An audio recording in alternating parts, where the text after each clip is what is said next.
99명이 되어 총 누적 확진자 수는 28,338명입니다. 신규로 99명이 격리 해제되었습니다. 그래서 현재 2,210명이 격리 중입니다. 위중증 환자는 54명이고 사망자는 4명 발생했습니다. 삼가 고인의 명복을 빕니다. 국내 주요 발생 현황을 말씀드리겠습니다. 서울 강서구 사우나와 관련하여 접촉자 조사 중에 8명이 추가 확진되었습니다. 그래서 현재까지 누적 확진자는 총 9명입니다. 서울 강서구 소재 병원과 관련하여 11월 12일에 첫 확진자가 발생했는데 접촉자 조사 중에 9명이 추가 확진되었습니다. 현재까지 누적 확진자는 총 10명입니다. 서울 노원구 재가 요양 서비스 관련하여 조사 중에 9명이 추가 확진되어 현재까지 총 10명이 확진되었습니다.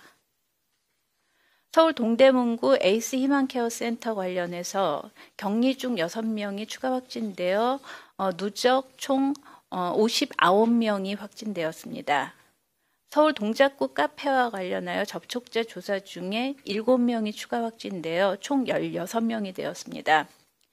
경기 가평균 보습학원 관련하여 격리 중 10명이 추가 확진되었습니다. 그래서 총 22명입니다. 강원 인제군 지인 모임과 관련해서 접촉자 조사 중에 9명이 추가되었습니다. 누적 확진자는 총 21명이 되었습니다. 충남 천안의 콜센터와 관련하여 1명이 추가되었습니다. 전남 광양시 소재의 기업과 관련해서 접촉자 조사 중에 5명이 추가되어 현재까지 총 19명이 발생하였습니다. 전남 순천시 은행과 관련해서 2명이 추가 확진되었습니다. 또한 경남 사천시 부부와 관련해서 격리 중에 1명, 그리고 접촉자 조사 중에 2명이 추가 확진돼서 현재까지 누적 확진자는 총 20명입니다. 최근 서울, 경기, 강원 지역 등 중심으로 확진자가 계속 증가하고 있어 지역사회 감염 확산이 크게 우려되고 있는 상황입니다. 그래서 국민들께 코로나19의 재확산 방지를 위해서 다시 한번 힘을 모아줄 것을 당부드립니다. 지난 8월 수도권 지역의 유행 이후에 전국 1일 평균 국내 발생 확진자 수는 100명 이하로 억제되고 있었으나 이번 주는 122.4명으로 일평균 100명을 훨씬 넘어버렸습니다. 그 표에 보시는 바와 같이 수도권은 83.4명, 그리고 강원은 11.1명, 그리고 충청 9.9명, 호남 9.7명, 경북 4.0명 등입니다. 최근에는 강원, 경남, 충청 등 비수도권 지역에서도 소규모 산발적인 집단 감염 사례가 늘고 있어서 확진자 증가 추세가 심해지고 있습니다. 현재의 추세가 지속되면 일부 권역은 사회적 거리두기 단계를 격상하게 될 가능성이 있다는 것을 알려드립니다.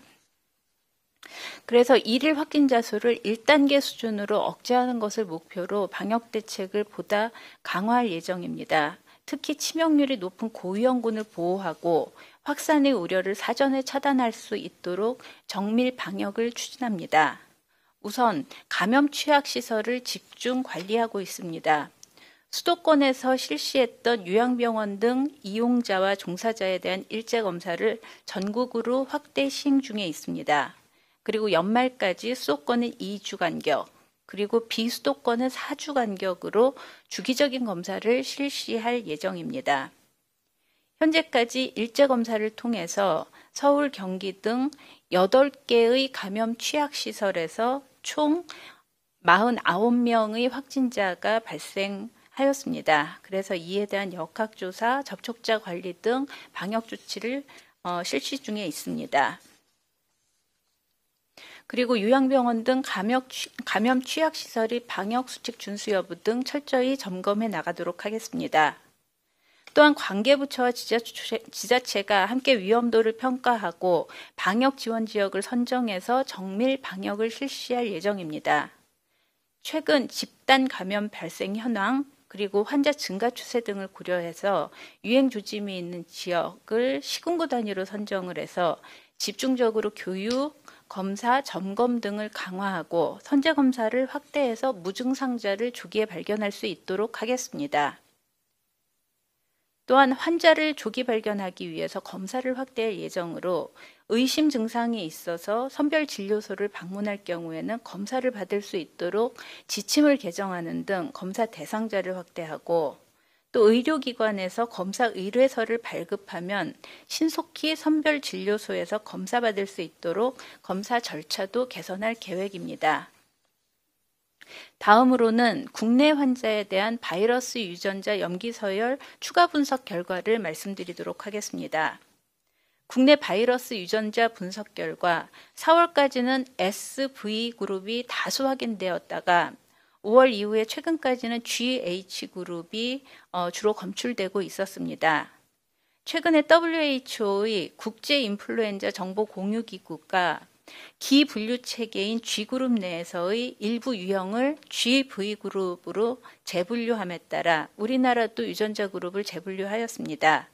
그 재분석 결과 총 1301건 중에 2건이 두 개가 GV그룹으로 분류되었습니다. 이번 분류체계 변경은 비중요 부위 유전자와 아미노산의 치환에 따른 것이고 WHO는 이와 관련해서 항체 반응 및 병원성과의 관련성은 낮은 것으로 예측하고 있습니다. 현재 마스크 착용을 강화하기 위해서 10월 13일부터 마스크 착용 의무화가 시행되었고 한 달의 계도 기간을 거쳐서 11월 13일부터는 위반 시에 과태료가 부과되고 있습니다. 마스크 착용 의무화는 처벌 목적보다는 국민 건강을 지키려는 목적이 우선이고요. 그 마스크는 입과 코를 완전히 가려서 착용을 하셔야 됩니다. 그렇지 않은 경우에는 마스크를 착용하지 않은 것으로 간주해서 과태료가 부과될 수 있으므로 올바른 마스크 착용법을 준수해 주시기 바랍니다.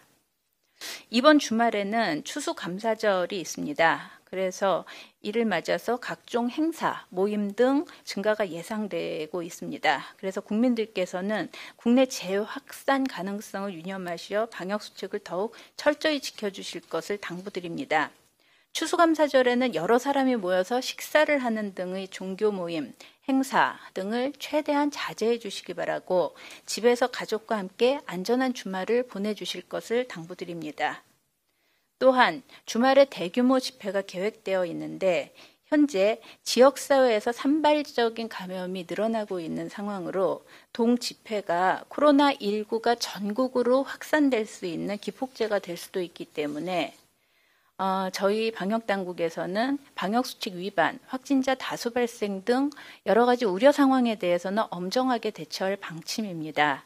집회 주최자는 집회를 신속히 종료하고 집회 현장 참가자도 안전한 집으로 조속히 귀가할 것을 요청드립니다. 이번 주 국내 발생을 볼 때 주간 일평균 확진자 수는 전국 122.4명입니다. 현재 100명을 훌쩍 넘은 상태입니다. 권역별로는 수도권이 83.4명으로 크게 증가해서 예비경보 수준이고요. 강원도도 11.1명으로 사회적 거리두기 단계 상향을 검토해야 하는 상황입니다. 지금은 거리두기 단계 격상이 사실상 턱밑까지 왔다고 할 수밖에 없는 상황으로 지금과 같은 신규 환자 증가 추세가 지속돼서 거리두기 단계가 상향 조정될 경우에는 또다시 여러 가지 생활상의 제약, 그리고 불편은 물론이고 자영업자분들의 민생에 어려움이 예상되는 상황입니다. 지금 거리두기 단계를 자체적으로 상향한 자치단체도 이미 6곳이 있습니다.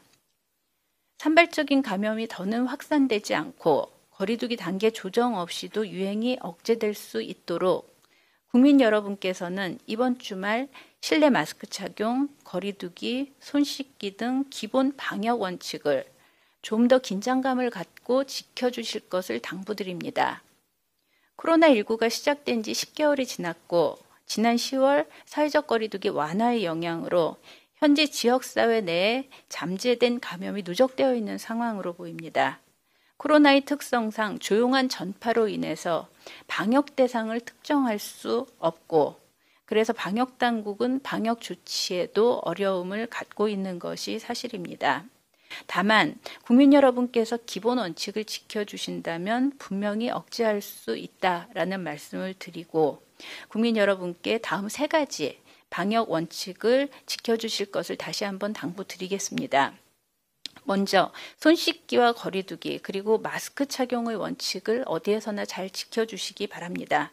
특히 마스크를 쓸 수 없는 상황에서는 어김없이 전파가 일어난다는 것을 명심해 주시기 바랍니다. 방역 수칙은 만일의 위험으로부터 나 자신을 보호하기 위한 것입니다. 둘째, 감염 위험이 높아진 수도권 등의 지역에서 약속과 모임 등 밀폐된 실내에서 장시간 만나야 하는 상황을 가급적 미루거나 취소할 것을 권고드립니다. 최근 감염 양상은 우리 일상생활에서 가족이나 친지들 간의 만남, 지인 간의 모임 이런 것을 통해서 산발적으로 이루어지고 있는 모습을 띠고 있습니다. 3번째, 누구든지 코로나로부터 자유로울 수 없는 상황이라는 것을 인식해 주시기 바랍니다. 열이나 기침과 같은 호흡기 증상이 있는 경우, 특히 실내 밀폐 장소나 다중이용 시설을 이용한 후에 또는 집회 참석 이후에 증상이 발현되는 경우에 반드시 가까운 선별진료소를 방문해서 신속하게 검사받아 주시기를 당부드립니다. 네, 지금부터 기자님들